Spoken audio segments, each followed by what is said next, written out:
안녕하세요. 글을 처음 남겨보는 40대 남자입니다. 최근에 속 시원한 일을 겪으면서 저도 사연 하나 올려봐야지 생각하고 이렇게 글을 적게 되었네요. 살면서 그놈을 떠올리면 처음 몇 년은 이가 갈리고 뼈마디 하나하나가 시려왔어요. 언젠가는 내가 그놈에게 살떨리는 원수를 갚아줄 날이 있지 않을까 하고 말이죠. 그리고 드디어 1년 전에 그 원수를 갚게 되었습니다. 그 원수 같은 놈을 처음 만난 건 제가 고등학교 2학년 때였습니다. 벌써 20년도 훌쩍 넘은 일이지만 그때 일만큼은 억울하고 서러워서인지 기억이 생생하게 나네요. 저는 부모님이 8살 되던 해 이혼을 하시고 할머니 댁에서 살고 있었습니다. 어릴 때라서 부모님이 왜 이혼을 하셨는지 기억은 잘 못하지만 아버지가 매일 술을 마시고 어머니를 때렸던 것은 기억이 나네요. 그런 날이면 온 집안의 물건들이 하늘 위를 날아다니며 깨져 있었습니다. 저는 두려워서 장롱 속으로 숨어 들어가고 한참 두 분의 고성이 오고 간 뒤에 아버지가 술에 취해 잠이 든 뒤에야 장롱 밖으로 나왔죠. 그래서 부모님이 이혼하셨을 때 잘 되었다고 생각했습니다. 오히려 조용하고 큰 소리가 오가지 않은 할머니 댁이 마음에 들기까지 했습니다.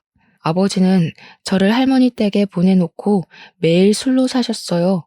결국은 제가 12살 때 간경화로 돌아가시게 되었고, 엄마는 아빠의 이혼 후에 다른 분과 재혼하셔서 이복 동생을 낳았죠. 그런 상황이니 제가 갈 곳은 할머니 댁 말고는 없었습니다. 할머니는 저를 키우시면서 작은 분식집을 하고 계셨습니다. 마을 시장 옆에 작은 건물에서 장사를 하셨어요. 그나마 고정 수입이 있으니 저를 키울 여력이 있으셨죠. 그래서 언제나 저를 길러주고 보살펴주면서 예뻐해 주신 할머니에 대한 애정 또한 남달랐어요. 어려서 부모님과 살면서 받을 수 없던 애정을 그때 할머니에게 받으며 자랐습니다. 지금 생각해보면 할머니 덕에 엇나가지 않았던 것 같네요. 새벽에 일어나 할머니가 조용히 집을 나서시면 저도 벌떡 일어나 할머니 가게로 함께 갔습니다. 철이 들면서부터는 할머니의 일을 돕기 시작했죠. 할머니는 어린 네가 할 일이 아니라며 한사코 말리셨습니다. 저는 그렇게 할머니를 돕는 게 너무 즐겁고 또 행복했었어요. 일을 도와드리고 후딱 씻고 학교로 달려가고는 했죠. 그럴 때면 할머니께서는 제게 말하셨습니다.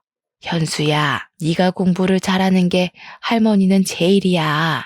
그래야 나중에 네가 잘 되지. 네, 할머니. 학교 공부도 열심히 하고 있으니까 너무 걱정하지 마세요. 학교 수업도 열심히 듣고 공부도 우수한 성적을 받아서 할머니를 기쁘게 해드리고는 했습니다. 학교에서 상장을 가져가면 할머니는 활짝 웃으시며 말하고는 했습니다. 아이고, 우리 현수가 또 상장을 받아왔네. 귀여운 내 새끼. 현수야, 할머니는 말이야. 네가 희망이야. 이렇게 떡하니 상장을 벽에 걸어놓으면 시장 안악들이 얼마나 부러워하는지 아니? 나는 딱 그 맛으로 산다. 너를 키우는 맛으로. 잘 자라줘. 고맙다, 내 새끼. 그렇게 말하며 저를 꼭 껴안아 주셨습니다. 할머니, 저 공부 더 열심히 할게요. 그래서 할머니한테 효도할 거예요. 그래, 장하다 우리 손주. 꼭 성공해서 잘 살 거라. 할머니의 한마디가 저를 웃게 하고 저의 한마디가 할머니의 보람이 되었습니다. 그렇게 저는 할머니에게 사랑받고 학교 친구들하고도 잘 지냈습니다. 딱 여름방학을 한 달 정도 앞두고 있던 고2 여름, 그놈이 우리 반으로 전학을 오기 전까지는 말이죠.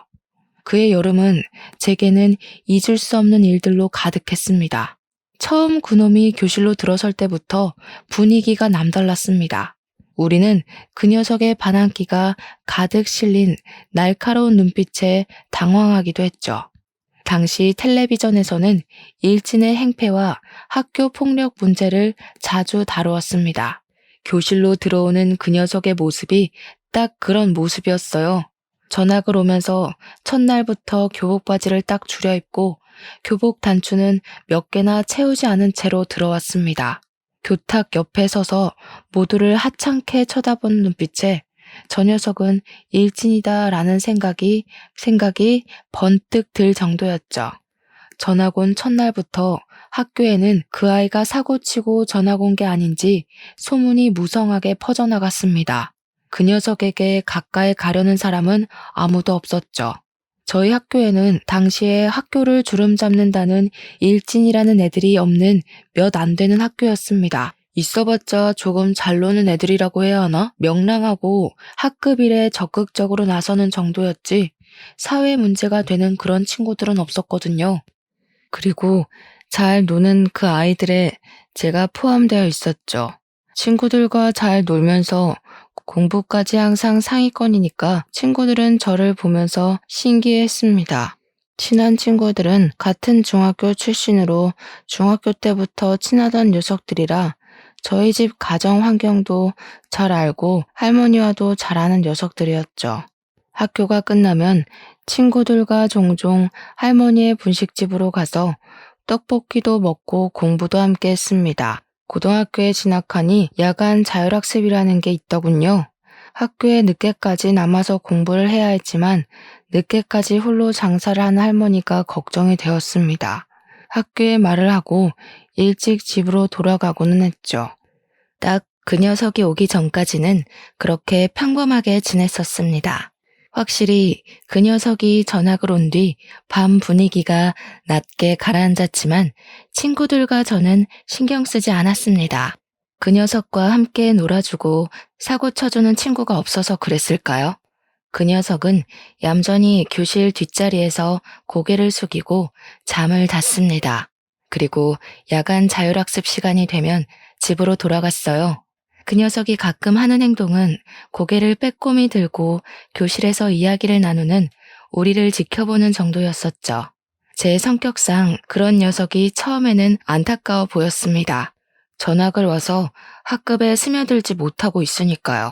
몇 번 말을 걸면서 그 녀석과 친해지기로 했습니다. 겉모습은 껄렁껄렁해도 속은 정반대인 사람도 많이 있잖아요. 할머니께서 항상 겉모습만 가지고 판단하지 말라고 가르쳐 주시기도 하셨고요. 저는 살며시 그 녀석에게 다가가서 말을 걸었습니다. 우여가, 나는 김현수라고 해. 벌써 전학 온 지도 며칠 된 것 같은데 이제야 인사를 하네? 잘 지내보자. 그 녀석은 저를 뚫어져라 쳐다보더니 숙이고 있던 몸을 똑바로 세우고서 인사를 하더군요. 그래, 반갑다. 네가 잘 지내보자고 하니까 나도 너랑 잘 지내볼게. 처음에는 어색했지만 그렇게 인사를 나누고 속 깊은 이야기를 나누었더니 생각보다 나쁜 녀석이 아니었습니다. 그리고 전 학교에서 강제 전학을 왔지만 왜 전학을 오게 되었는지는 제게 말을 안 하니 저도 딱히 물어보기가 그렇더군요. 그래서 말하기 어려운 사정이 있나 보다 그렇게까지만 생각을 하고 더 그 녀석에게 물어보지 않았습니다. 나쁜 녀석이 아닌 걸 알았으니 저는 저와 친한 친구들을 소개해주면서 다 같이 친하게 지내보자고 말을 걸었습니다. 그리고 그 녀석과 제 친구들과 함께 뭉쳐 놀게 되었습니다. 친구들은 처음부터 그 녀석을 신뢰하지 않았습니다. 왠지 꺼려진다고 말입니다. 저는 그래도 잘 지내보자 말하며 친구들을 다독였어요. 그렇게 그럭저럭 우리는 사이좋게 지내다가 여름방학을 앞두게 되었습니다. 여름방학이라고 해봤자 잠깐 일주일 정도 쉬다가 학교를 다시 나와야 할 게 무의미했지만 그래도 밤 10시까지 하는 야간 자율학습은 없었습니다. 그런데 그 녀석이 방학 일주일 동안 자신의 집 별장으로 놀러 가자고 하는 겁니다. 저는 어렵다고 거절할 수밖에 없었습니다.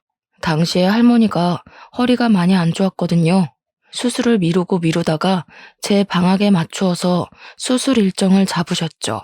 그래서 방학 동안 제가 할머니의 병간호를 해야 했습니다. 미안하다. 나는 못 갈 것 같아. 할머니 허리 수술이 잡혀 있어서 내가 간병을 해야 할 것 같아. 너희들끼리 재미있게 놀고 와. 제 사정을 모르는 그 녀석은 왜 간병을 네가 해? 라는 의문의 표정을 저에게 짓더군요. 야, 왜 할머니 간병을 네가 하고 그래? 사람 써. 그럼 되지. 부모님께 사람 붙여달라고 해. 저는 그제서야 그 녀석이 제 집안 사정을 아직 모르고 있었다는 사실을 깨달았죠. 아, 나는 부모님이 안 계셔. 어릴 때 아버지가 돌아가시고 할머니랑 둘이 살고 있어서 간병을 붙일 사람이 없어. 돈도 그렇고 내가 하는 게 더 낫지. 다른 사람은 할머니가 불편해하실 수도 있으니까. 저는 아직도 그 녀석이 그때 짓던 그 오묘한 미소가 머리에 잊혀지질 않네요. 뭐랄까, 기분 나쁘게 한쪽 입꼬리만 살짝 들어올리는 그런 미소 있잖아요. 친구들은 제가 별장에 가지 못한다고 하자 친구들도 별장에 가지 않겠다고 하더군요. 아마 그때까지 그 녀석은 제 집이 가난하다는 것을 몰랐을 겁니다. 저 말고 제 친구들은 다들 잘 살았거든요. 한 녀석은 부모님이 건물 상가 임대업을 하셨고, 다른 녀석은 대기업 간부의 아버지와 어머니, 또 다른 친구는 부모님이 한의원을 운영하는 등 집도 잘 살고 놀기도 잘하는 녀석들이라서 저희 집도 당연히 그 정도 수준인 줄 착각했던 겁니다. 친구들은 항상 저를 중심으로 모였기에 그 녀석 눈에는 제가 리더처럼 보였나 봅니다. 자신은 아버지가 사업을 운영하셔서 부자라느니 그런 이야기를 자주 꺼낸 시점이 바로 딱 그 여름방학 사건 뒤부터였습니다. 야, 그거 아냐? 우리 아빠 회사에 부모가 다니는 애들 여기 몇 명이나 있는지? 한 3명은 있는 것 같은데. 누군지 알려줄까? 그 녀석은 꼭 그런 이야기를 할 때면 그 기분 나쁘게 한쪽 입꼬리를 올리기 시작했습니다. 저는 그 기분 나쁜 미소가 보기 거슬렸지만 굳이 그 녀석에게 말을 하지는 않았습니다. 굳이 그런 걸 알아야 하는 거야? 부모가 뭘 하든 우리랑 상관이 없잖아. 제가 그렇게 말하면 그 녀석은 제가 아무것도 모른다는 듯이 제 어깨를 툭 치면서 말했죠. 야, 너는 그래서 안 된다니까. 부모가 하는 일은 계급이야. 우리 아빠는 사장, 그 녀석 아빠는 우리 아빠 따까리. 그러니까 그 녀석은 내 따까리도 되는 거지. 그 녀석은 그런 말을 정말 쉽게도 내뱉는데 어이가 없었죠. 야, 그런 게 어디 있어. 거기는 엄연히 직장이고 여기는 학교인데 그렇게 연결짓는 건 무리 아니야? 그러니까 네가 그 꼬락서니로 사는 거야. 야, 학교는 졸업하면 끝이잖아. 사회에 나가면 결국 돈이 최고야. 권력이라고. 제 친구들은 그 녀석이 그런 말을 할 때면 그 녀석에게 한 소리씩 하기 시작했습니다. 야, 최우혁, 너는 사람한테 그렇게 말하는 거 아니라고 안 배웠냐? 우혁이 너 현수한테 그런 식으로 말하는 거 기분 나빠. 다시는 그런 식으로 말하지 마. 그리고 다른 애들한테도 그런 식 발언은 듣기 거북하다. 친구들이 정색을 해도 그 녀석은 자신의 집에 돈이 많다는 자랑을 하는 건 도를 넘기 시작했죠. 처음에는 녀석 입장에서 그렇게 보일 수도 있다고 생각했습니다. 저와 너무 다른 환경에서 살았고 주위의 친구들이 그런 녀석밖에 없었으면 잘못된 생각을 바로잡을 기회가 없었을 거니까요. 그리고 그렇게 툭 한마디 하면 그 다음부터는 잠시 잠잠해지고는 했습니다. 그러다가 친구들이 그 녀석과 손절하게 된 일이 생겼습니다. 저는 그날도 친구들과 이야기를 하면서 놀고 있었습니다. 평소와 다름이 없었죠. 급식을 먹고 돌아오는 길에 친구들과 몸장난을 치면서 놀았습니다. 친구와 장난을 치다가 실수로 제 손이 그 녀석의 턱을 치게 된 겁니다. 그런데 갑자기 그 녀석이 대뜸 제 멱살을 잡으면서 주먹을 들어 올리는 겁니다. 어디서 거지 같은 게 나를 치려고 해. 네가 잘해주니까 진짜 친구로 보여? 친구들은 그 녀석의 팔을 붙잡고 말렸죠. 이게 진짜 적당히 안 하냐? 내가 전에 현수한테 그런 말 하지 말라고 했지. 와, 진짜 할 말이 있고 못할 말이 있는 거야. 그런 식으로 입으로 내뱉으면 다 말인 줄 알아? 친구들 눈치를 봐서 그런지 그 녀석은 제 멱살을 잡은 손을 놓더라고요. 그런 일이 늘어나고 그 녀석이 그룹에 끼어든 이후로는 저희는 모여서 공부를 하는 것도 줄어들게 되었습니다. 성적이 한꺼번에 떨어지니 친구들은 점점 그 녀석하고 따로 뭉치기 시작을 하더군요. 야, 그냥 예전처럼 우리끼리 모이자. 우혁이가 끼고 나서는 분위기도 너무 험악해지고 애가 현수 무시하는 것도 보기 싫다. 나도 그래. 전에는 같이 모이면 공부도 하고 했는데 우혁이가 끼고 나서는 매일 놀기 시작하니까 성적이 팍 떨어졌어. 부모님께 한 소리 들었다. 그냥 전처럼 모여서 공부하면서 그렇게 지내자. 그래도 어떻게 대놓고 그렇게 무자르듯 자를 수 있겠습니까? 잘못된 것을 알려주면 그 녀석도 달라지지 않을까 했습니다. 야, 그래도 우리가 안 놀아주면 저 녀석 예전처럼 혼자 지내는 건데, 그렇게 되면 우리가 우혁이 따시키는 거랑 뭐가 달라? 친구가 되었으니까 잘 말해보자. 아직 뭐가 잘못된 일인지 몰라서 그럴 수도 있잖아. 제 말에 마음이 안 내켜 하는 것 같았지만 그래도 친구들은 알겠다고 하면서 무마되는 분위기였습니다. 저는 여전히 집안 사정으로 야간 자율학습을 빼먹고 있었으니 제가 집으로 간 뒤 사정은 더욱 모르고 있었습니다. 그 사이에 친구들은 점점 그 녀석과 따로 놀기 시작했나 봅니다. 제가 있을 때는 잘 지내다가도 제가 먼저 집에 가면 말도 안 걸었나 봐요. 그 녀석은 자신이 따돌림을 당한다고 생각하고 약이 바짝 오르기 시작했죠. 그리고 그 화살은 가장 만만한 저에게 돌아왔습니다. 재미있는 이야기를 하다가도 저에게 괜히 시비 거는 말을 하면서 사람을 비꼬는 겁니다. 이번 주말에 시간이 날 것 같은데 오랜만에 뭉쳐서 영화나 보러 갈래? 재미있는 거 개봉했나? 야, 집이 가난해도 영화는 볼 돈은 있냐? 그것도 모아서 밥 사 먹을 돈이라도 만들어야 하는 거 아니야? 에이, 없이 살아도 그 정도는 아니야. 너처럼 넉넉하지 않다는 거지. 문화생활을 즐기지 못할 정도로 가난하지는 않아. 또 부모님 없다며 할머니 혼자서 벌어서 너 먹여 살리는데 영화 안 보고 돈 모아야지. 그래야 효도하지. 저는 그 말에 어이가 없었습니다. 이 녀석은 모든 세상을 비틀어서 보는 것인지 도무지 이해가 되지 않는 겁니다.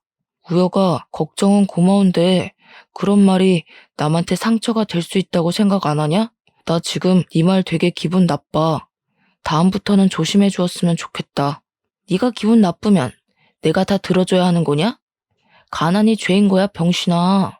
그러니까 누가 부모도 없이 할머니랑 같이 살래? 가난하게 태어난 건 전생에 죄를 지어서 그런 거야.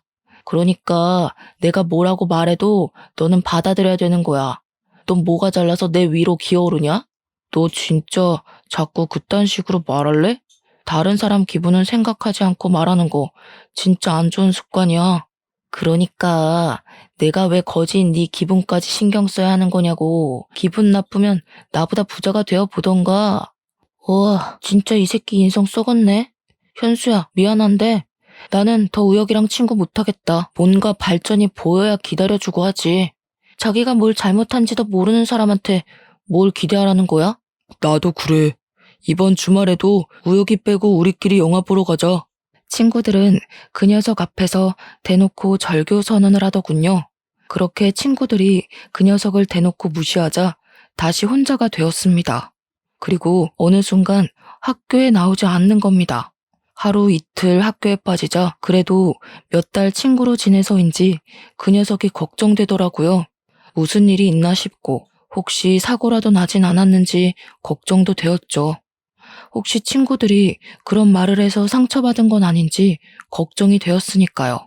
하지만 그 녀석을 친구로 생각하던 건 저뿐이라는 것을 깨닫고 말았습니다.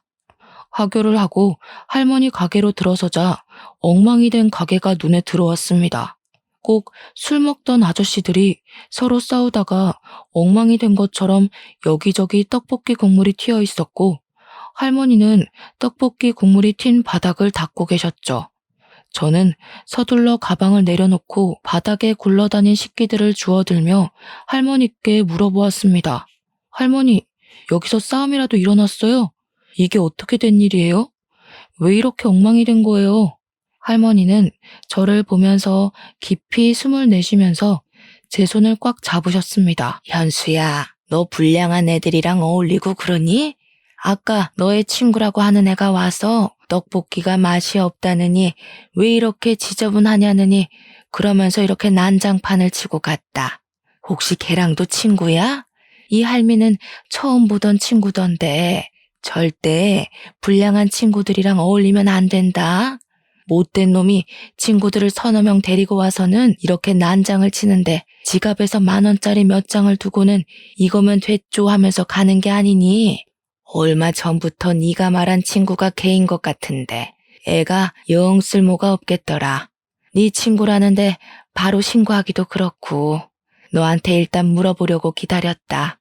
할머니의 말을 듣고 저는 주먹을 꽉 쥐었습니다. 할머니가 말한 녀석이 누군지 짐작이 가기 시작했으니까요. 학교를 빠지고서 한 일이 이런 일이라니. 이제 그 녀석이 친구로도 인간으로도 안 보였습니다. 할머니, 제가 잘 말할게요. 일어나세요. 허리 아프세요. 제가 치우겠습니다. 네가 어떻게 다 치운다고 그러는 거니? 너는 손대지 말고 가서 공부해. 이런 건 내가 해도 충분해. 저는 억지로 할머니를 일으키고 가게를 정리하기 시작했습니다. 그리고 내일 학교에 가면 그 녀석의 집 주소를 알아보고 찾아가 봐야겠다고 생각했죠. 이렇게 가만히 있자니 분해서 피가 끓어오르는 겁니다. 저에게 그러는 것은 용서해도 할머니를 건드리는 것은 절대 용서 못할 일이었습니다. 다음날 학교에 가니 그럴 필요 없이 그 녀석이 학교에 나와 있더라고요. 저는 그 녀석을 보자마자 바로 날려가 날라차기로 녀석의 얼굴을 날려버렸습니다. 갑작스럽게 저에게 맞은 녀석은 두 눈을 동그랗게 뜨고 저를 바라보았습니다. 야, 네가 우리 할머니 분식집 엉망으로 만들었냐? 불만 있으면 나한테 해야지. 왜 엄한 사람한테 화풀이라는 거야? 녀석은 비틀거리면서 일어나서 저에게 달려드는 겁니다. 저는 다시 주먹으로 그 녀석의 얼굴을 때렸습니다. 아씨, 너 싸움 배웠냐? 좀 치네. 싸움? 그건 너 같은 양아치 같은 새끼나 하는 거고 나는 스포츠를 배웠다. 너는 좀 예의범절 좀 배워와라. 시비 좀 그만 걸고. 녀석은 달려들어 저를 엎어뜨렸지만 저는 다시 그 녀석의 위로 올라타서 그 녀석을 때렸죠. 녀석의 입에서 피가 나오더니 앞니가 부러졌는지 흰 옥수수 알맹이 같은 걸 뱉어내더군요. 야, 너희들 지금 학교에서 뭐 하는 거야, 어? 이것들이 겁도 없이 싸움해? 저희는 교무실로 끌려가야 했고 곧 할머니와 녀석의 어머니가 학교로 소환되어 와야 했습니다. 교무실은 녀석 어머니의 비명으로 가득 차게 되었습니다. 이게 뭡니까? 지금 내 아들 얼굴을 누가 이렇게 만들어 놓은 거냐고요? 어떻게 사람 얼굴을 그리고 앞니가 2개나 빠지는 게 말이나 됩니까? 애가 학교에서 하라는 공부는 안 하고 사람만 패고 있고 우리 아들 이런 짓 당하게 하려고 이 학교 보낸 거 아니라고요? 아이고, 정말 죄송합니다. 제가 다 잘못 가르쳐서 일어난 일이니 한 번만 봐주십시오. 할머니가 그 녀석의 어머니께 싹싹 비는데 마음이 너무 아팠습니다. 조금만 더 참을 걸 참았으면 할머니가 비는 일은 없었을 텐데 죄책감이 밀려왔어요. 그런데 제 옆에 있던 그 녀석이 희죽거리며 저를 쳐다보더라고요. 그 순간 조금 더 패줄 걸 하는 아쉬움도 들었습니다. 결국은 학폭위가 열리게 되었습니다. 그런데 그때의 분위기를 아시는 분도 있겠지만 부모도 없고 가난한 저에게 유리하게 돌아갈 리가 없었어요. 평소에 저를 예쁘게 보던 담임이나 교감 선생님도 저의 잘못으로 몰고 갔습니다. 그리고 그 녀석의 어머님과 바쁘게 주고받는 눈빛을 보아하니 촌지를 받은 게 분명해 보이더군요. 이건 명백한 현수의 잘못입니다. 어디서 신성한 학교에서 싸움을 벌입니까? 저는 항상 아이들에게 이곳은 학문을 성취하는 곳이라고 가르쳐 왔습니다. 이렇게 문제를 일으키는 학생을 계속 제 반에 그리고 학교에 두면 안 된다고 생각합니다. 그럼요, 김 선생. 참 옳은 말 잘하셨습니다. 한번 사고치고 문제를 일으키는 애들은 또 그럽니다. 어릴 때 싹을 잘라버려야죠. 저는 돈에 못 이겨 교육자가 지녀야 할 자존심을 버린 두 분을 보고 더는 이 학교에 다니기가 싫었습니다. 아이고, 선생님, 아직 어린애들이 뭘 알겠습니까? 아직 치기 어린 혈기에 사고 친 걸 너그럽게 용서해 주시면 안 되겠습니까? 제가 이렇게 빌겠습니다. 할머니는 자리에서 일어나서 선생님과 그 녀석의 어머니 앞에서 무릎을 꿇고 빌었습니다. 저는 그 모습에 눈이 돌아버리고 말았어요. 할머니, 저 사람들한테 왜 빌어요? 그럴 가치도 없는 사람들인데. 당장 일어나요. 저는 소리를 꽥 지르고 할머니를 붙잡아 일으켜 세웠습니다. 저는 학생으로서 두 분을 정말 존경했습니다. 하지만 지금 그 존경심이 땅으로 떨어졌네요. 돈이 뭐라고. 한 번도 제가 왜 저 녀석을 때리게 되었는지 물어보셨나요? 물론 제가 친구를 그것도 학교에서 때린 건 100번 양보해서 잘못했다고 생각합니다. 하지만 지금 제게 보여주신 모습을 보니 제가 스승님을 잘못 골랐네요. 자퇴하겠습니다. 이런 사람들한테서 배울 게 없다고 생각해서요. 퇴학을 당한 게 아니라 저는 스스로 자퇴한 겁니다. 그렇게 말하고 저는 할머니의 손을 꽉 잡았고 학교를 나왔습니다. 할머니는 집으로 돌아가는 내내 눈물을 흘리셨어요. 가서 빌어라, 현수야. 이렇게 학교를 그만두면 어쩌자는 거니? 네 미래는 생각 안 할 거야? 앞으로 어떻게 하려고 그러는 거야? 할머니는 제가 저렇게 양심 없는 사람들 밑에서 공부를 배울 수 있을 거라고 생각하세요? 걱정 마세요. 검정고시 볼 거예요. 아이고, 그래도 이렇게 가는 건 아니다. 사람은 사람 속에 살아야지. 학생은 학생에게 맞는 곳이 있는 법이야. 저도 사람 속에 살려고 하는 겁니다. 사람다운 사람들 속에서 살고 싶어요. 저는 그날 이후로 할머니의 가게를 도와드리면서 틈틈이 검정고시 시험을 준비하게 되었죠. 그러는 사이에도 그 녀석은 자신의 예전 친구들을 이끌고 가게로 다시 찾아와 할머니를 향해 깽판을 치는 겁니다. 저는 그 녀석의 멱살을 잡았습니다. 야, 여기가 어디라고 네가 찾아와. 눈에 보이는 게 없어? 다른 이도 빠지게 만들어줄까? 해볼래? 왜? 이제 나 때리고 감방에 가려고? 엄마가 그때 경찰에 신고한다는 거 내가 그래도 몇 달의 정을 생각해서 그러지 말라고 한 거야. 알기나 하냐? 야, 담임이랑 교감 봤지? 너 평소에 이뻐하더니 우리 엄마가 몇 푼 찔러주니까 바로 너 버리더라? 현수야, 이게 계급이고 이게 현실이야.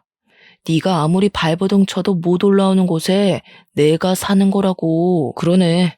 어쩐지 구린내가 나는 게 사람이 아닌데 사람 대접해줬었네. 다시는 오지 말고 꺼져. 저는 그 녀석을 밀쳐냈습니다. 그런데 그 녀석이 희죽거리며 웃기 시작하는 겁니다. 야, 시끄럽고 가게나 빼. 이 건물 우리 엄마가 샀어. 네 할머니는 꼭 자리도 안 좋고 목도 안 좋은데 가게를 차리냐? 좀 좋은 데서 장사하면 좋았을 건데 헛돈 쓴 게 아니면 좋겠다. 저는 어이가 없어서 그 녀석을 노려보았습니다. 온전히 저희를 내쫓고 괴롭히고 싶어서 건물을 사다니 인간이 아니었죠. 우리는 그렇게 오랫동안 장사를 하던 낡은 가게에서조차 쫓겨나게 되었습니다. 할머니의 생계가 사라지자 제가 나서서 일해야 했습니다. 고등학교 자퇴와 미성년자라는 이유로 마땅한 일자리를 찾지 못했습니다. 제가 할 수 있는 일은 취업이 쉽도록 검정고시를 하루라도 빨리 따야 하는 것이었죠. 매일 밤 열심히 공부한 저는 검정고시에 합격하게 되었습니다. 시험 합격 통지서를 보고 할머니는 그제야 완전히 안심하시더군요. 검정고시에 합격하니 겨우 공장에 취직할 수 있었습니다. 그렇게 1, 2년은 직장에 들어가 일단 돈을 벌자 싶었어요. 그때 할머니가 저에게 서류를 보여주면서 말씀을 하셨습니다. 저기 알아보니까 구청의 허가를 받고 노점상을 할 수 있다는구나. 가게 보증금 받아놓은 거 있으니 이걸로 노점상을 해볼까 한다. 하지만 노점상은 춥고 힘들 거예요. 할머니 아직도 허리가 시리다면서요. 오래 서서 일해야 하는데 가게에서 일하는 거랑 차원이 다르다고요. 그래도 평생 해오던 일을 안 하자니 너무 힘이 든다. 조금이라도 움직여야 늙지도 않고 너 대학 등록금이라도 벌지. 그 시험 보면 너 대학 갈 수 있다고 하지 않았어? 저는 대학은 애초에 포기하고 있었는데 할머니는 저를 대학까지 보낼 생각을 하고 계셨습니다. 저 대학 안 갈 거예요. 지금이 좋아요. 지금처럼 일하면서 돈 벌 거예요. 그게 무슨 소리야? 대학을 왜 안 가? 그럼 지금처럼 살겠다는 거냐? 너처럼 똑똑한 애가 대학을 안 가면 누가 간다니? 대학 간다고 꼭 다 성공하는 것도 아니고 저도 하고 싶은 게 있어서 그래요. 너무 걱정하지 마세요. 친구들은 대학에 들어가서 공부를 하고 있을 때 저는 공장에서 일을 시작했습니다. 그런데 일을 하면서도 할머니가 걱정되는 겁니다. 겨울에는 춥고 여름에는 더울 텐데 하는 생각 말이죠. 아직도 허리 건강도 나쁜데 노점상은 일반 가게보다 몇 배는 더 힘들잖아요.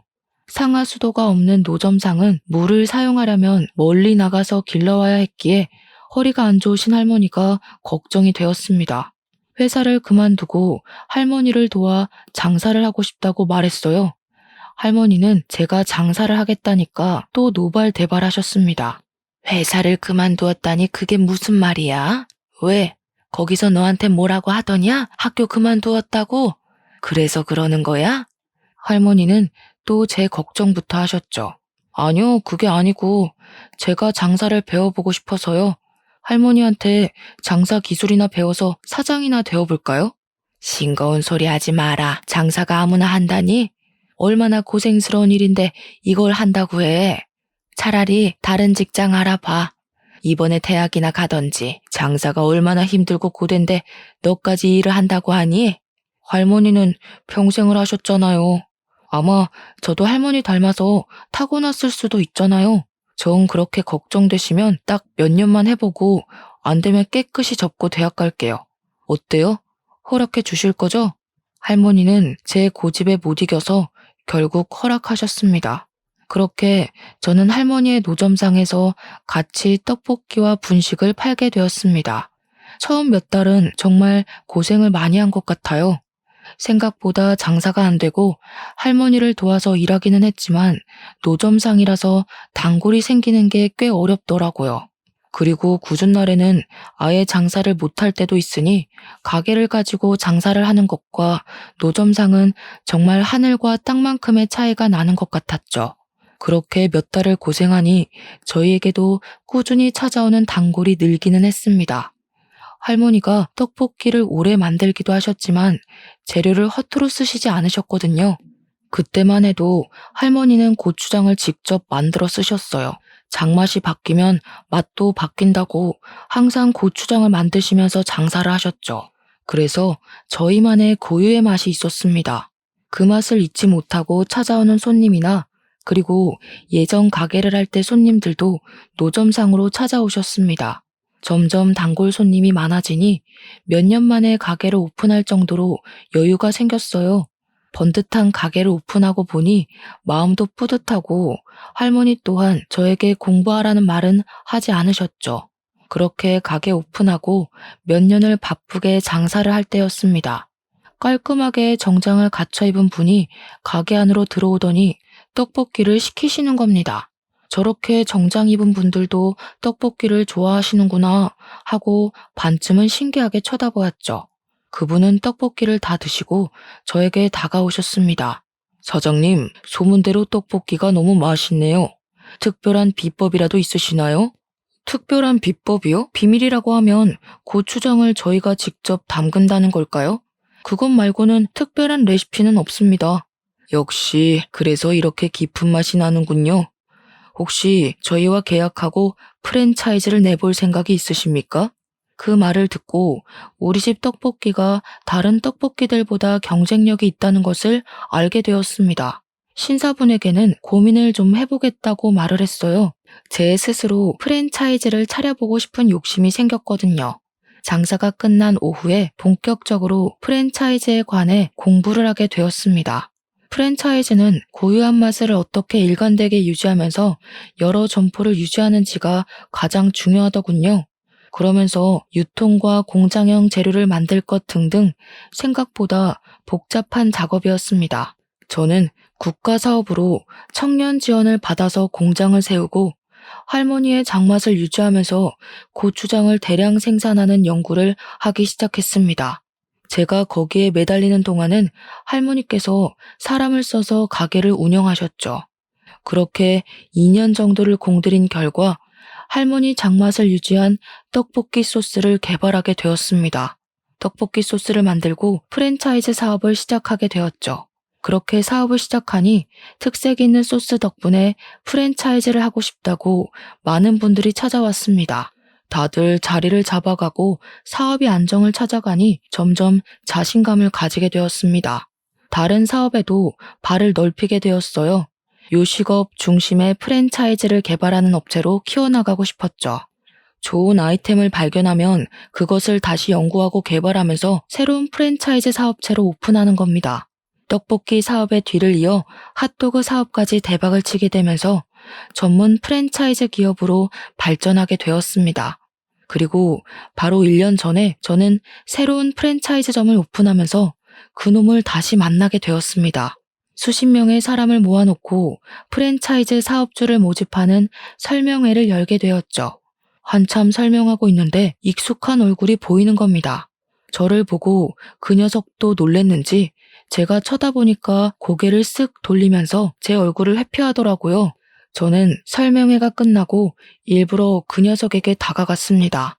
저를 본 그 녀석의 얼굴이 점점 굳어가면서 당황하는 기색이 역력해 보였죠. 저는 손을 내밀면서 악수를 권했습니다. 잘 살았어? 어떻게 이렇게 만나지? 나는 너를 다시 만날 줄은 생각하지도 못하고 있었는데. 참 운명이라는 게 짓궂기도 하네. 앞니는 잘 심어놨네? 아, 앞니 임플란트 했지. 나는 뭐 잘 살았어. 너도 좋아 보이네. 이런 큰 사업을 하고 잘 사니까 보기 좋다. 저는 그 녀석의 말에 정말 웃음만 나오는 겁니다. 말은 그렇게 해도 똥 씹은 표정을 하고 있었으니까요. 그런데 정말 나는 여기서 너를 볼지 몰랐어. 너희 아버지가 큰 사업을 하고 계시다고 했잖아? 우리 반에도 너희 아버지 회사에 다니는 애들이 많다고 하지 않았나? 그런 큰 기업을 물려받을 줄 알았는데 보통 우리 사업 파트너분들은 너희 아버지 같은 큰 회사에 다니다가 퇴직금으로 남은 여생을 보내려고 찾아오는 분들이 많아. 아니면 젊어서 요식업 사업에 큰 꿈을 가지고 있는 분들도 있고. 그런데 너는 둘 다 아닐 것 같은데? 저는 그 녀석의 사정을 한눈에 알아보았지만 일부러 말끝을 흐렸습니다. 사람 일이 그렇게 쉽게 풀리면 좋지. 고등학교 졸업하고 아버지가 밀려 들어오는 어음을 갚지 못하고 회사가 부도가 나버렸어. 그래서 집안이 빚더미 안게 되고 대학도 졸업 못하고 나도 바로 일을 시작했어. 그리고 내가 얼마나 어리석었는지 알게 되었어. 그동안 너무 미안해. 이렇게 말한다고 용서가 안 된다는 건 알고 있지만 그때는 너무 어렸잖아. 뭐 어린애처럼 무릎 꿇고 빌길 원하는 건 아니지? 18살이면 알 것 다 아는 나이지 않아? 주민등록증도 나오는 나이인데 어떻게 어리다고만 하겠어. 그때 나는 분명 너한테 그건 나쁜 짓이라고 충고도 여러 번 주었던 것 같은데 넌 내 말이나 친구들 말은 듣는 척도 하지 않았잖아. 근데 너의 그 질 나쁜 친구들이랑은 잘 지내는 거야? 우리 친구들은 잘 지내고 있는데 그 녀석은 갑자기 허리를 굽히면서 저에게 미안하다고 하는 겁니다. 현수야, 정말 미안해. 제발 옛날 일은 잊어주라. 벌써 20년도 넘은 이야기잖아. 옛날 이야기 꺼내서 너한테 좋을 거 하나도 없을 거 아니야. 나한테 안 좋을 건 뭔데? 아, 고등학교 때 자퇴한 거 내 잘못도 아닌데 자퇴한 게 잘못인가? 내가 누구 때문에 그렇게 되었는지 너는 알잖아. 그러지 말고 일어나. 네가 자꾸 그러면 다른 사람이 나를 이상하게 보잖아. 나는 너처럼 네 가난을 가지고 모욕하지도 너의 노모를 괴롭히지도 않았는데 이건 너무 불공평하잖아. 제 말에도 허리를 계속 굽히고 있더라고요. 너 정말 너무한 거 아니냐? 내가 이렇게 부탁하잖아. 그때 일쯤은 그냥 묻고 지나갈 수 있는데 뭐가 어렵다고 하는 거야? 나는 그때 일 용서 못하겠다고 말하는데 네가 우기니까 그러는 거지. 그리고 내가 어떻게 성공했는지 알려줄까? 사업 파트너 선정할 때 돈이 있고 없고가 아니라 책임감과 인성을 중요하게 여겨서 성공한 거야. 그래서 내 사업에는 적은 자금으로도 창업할 수 있는 거고 나와의 신뢰를 가장 중요하게 여기니까 사업주분들은 신뢰를 유지하기 위해서 열심히 사업을 번창하고 키워나가는 거지. 그런데 난 너를 신뢰하지 못하겠다. 미안하다. 너와 함께 사업을 할 생각은 없네. 제가 그렇게 말하니까 갑자기 흥분한 녀석이 저에게 달려드는 겁니다. 그러면서 제 멱살을 잡고 화를 버럭 내더라고요. 원래는 아무것도 가진 게 없던 놈이 양복 입고 몇 번 운 좋게 성공하니까 눈에 보이는 게 없지? 응. 그런다고 네가 다 가진 것 같아? 세상 다 산 것 같아? 부모도 없고 엄마가 버리고 간 놈이 뭐가 잘났다고 내 앞에서 그딴 식으로 말하는 거야? 그러니까 말이야. 아무것도 없던 네가 왜 나한테 이러는지 모르겠어. 넌 네 손에 쥔 것들이 다 네 것이라고 착각했나 보네. 넌 처음부터 아무것도 한 게 없는데 말이야. 다 너희 아버지가 이룬 거 아니야? 그런데 왜 이렇게 당당하게 구는 거야? 결국 하나도 없이 다 이뤘잖아. 그래서 고소하냐? 내가 네 앞에서 빌빌 키니까 아주 기분이 좋아? 미안한데 나를 너와 같은 취급은 하지 말아주었으면 좋겠다. 기분이 좋은 게 아니라 반가운 거지. 네가 망하고 내게 와서. 오늘은 예정을 생각해서 그냥 넘어가 줄게. 보안팀, 여기 내 친구분 좀 밖으로 모셔다 드려. 녀석은 나가면서까지 화를 버럭 내며 보안팀에 화풀이를 하고는 자기 발로 나가버렸습니다. 그 뒤로 아는 사업체 사장들과 이야기를 나누게 되었습니다. 이미 저와 악연이 입을 타고 이곳저곳 흘러들어갔는지 여러 곳을 기웃대었지만 그 녀석의 인성을 아는 타 프랜차이즈 업체들은 다 거절을 했다고 하네요. 자업자득이었겠죠. 그리고 들리는 말에는 홀로 가게를 오픈하게 되었지만 사업 기술도 장사 머리도 없었던 녀석은 1년도 안 되어 폐업을 신청했다고 합니다. 이 세상은 공짜라는 게 없는 세상인데 말이죠. 그 녀석의 아버지 사업이 망하지 않고 예정대로 사업을 물려받았다고 해도 그 사업이 예전처럼 잘 되었을까요? 저는 아니라고 생각합니다. 결국 이 세계도 피비린내 나는 전쟁터이고 언제나 새로운 걸 받아들이고 노력하지 않으면 도태되어 버리는 곳이니까요. 사람의 인생이라는 게 살면 살수록 모를 일인 것 같아요. 바쁘게 사느라 그 녀석의 존재조차도 거의 잊고 지냈는데 우연한 계기로 복수까지 하게 될지 꿈에도 몰랐으니까요. 그 녀석의 실패는 아버지의 능력이 자신의 능력인 듯 달고 있는 날개가 쉽게 녹아내리는 밀랍이라는 것이겠죠. 밀랍 날개를 달고 신인 것처럼 하늘 높이 날아오르려고 했던 이카로스는 결국 밀랍 날개로 나락으로 떨어졌으니까요. 저는 지금의 그 녀석을 보면 딱 이카로스의 날개가 떠오릅니다. 스스로 날개를 더 단단하고 훌륭한 것으로 만들려고 노력하고 달았다면 그 녀석이 지금처럼 바닥까지 떨어져 내리지 않았을 거라고 생각을 하거든요. 충분히 단단한 날개로 만들 수 있는 남보다 더 좋은 환경이 있었으니까요. 저의 사연은 여기까지입니다. 제가 사연을 쓴 것은 그 녀석보다 제가 잘났다고 쓴 글은 아니었습니다. 저도 그와 똑같은 인간이었고 미숙한 건 매한가지라고 생각을 하니까요. 하지만 자신의 능력을 스스로 들여다보지 않고 상대방을 깔보고 무시하면 안 된다고 생각을 하며 살아왔습니다. 그리고 저는 나의 그 생각이 옳다는 것을 다시금 깨닫게 되었습니다. 누군가 저 자신을 무시하고 깔아뭉개도 본인 스스로의 능력을 믿고 일어선다면 누구에게도 지지 않을 거라고 생각합니다. 다시 더 단단하고 멀리 날 수 있는 날개를 달아서 하늘 높이 날아오를 테니까요.